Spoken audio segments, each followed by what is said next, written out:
I'm Jet Razor, property manager, real estate expert, and tenant advocate. A former tenant of mine just informed me that the new property owner failed to return his deposit to them. This is a result of a misunderstanding and miscommunication between the current property management and the previous tenant. The new manager actually authorized the third-party tenant to move in when the original tenant moved out.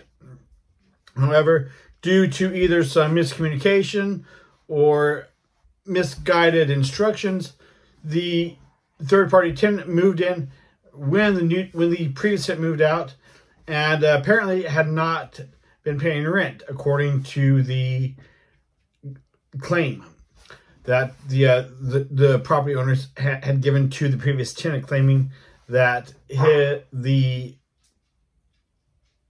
returning in possession was not sufficient. He sent a text message to the manager and told this person, hey, I left the keys in the apartment, I'm out. The management company failed to secure those keys and failed to change the locks, which allowed the third-party tenant to move in because this person apparently had the code to the door, which the management company failed to change. Now, the management company ownership is claiming that this person gave possession to the third-party tenant, even though the management company told this person that they can move in when the other person left. So now we've got a claim on the deposit, and the previous tenant's like, hey, I told you where the keys were. You failed to grab the keys, and you failed to change the locks. You failed to change the locks. You failed to change the code. And, where's my deposit? They're claiming the whole deposit.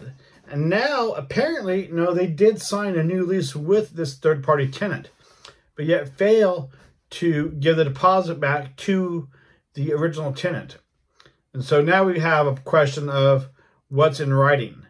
The tenant who moved out has documentation showing the exchange between management and the person who moved in. This is very important to his case. He's going to have to file a small claims action against the landlord, against the manager, and anybody else involved in this transaction where they're withholding the deposit.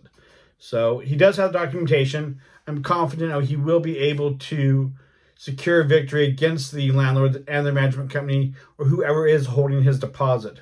So in the state that this is happening in, know that there are certain time frames which allow the landlord to file a claim and the tenant to demand a case. So that he has going for him. I think he will be victorious.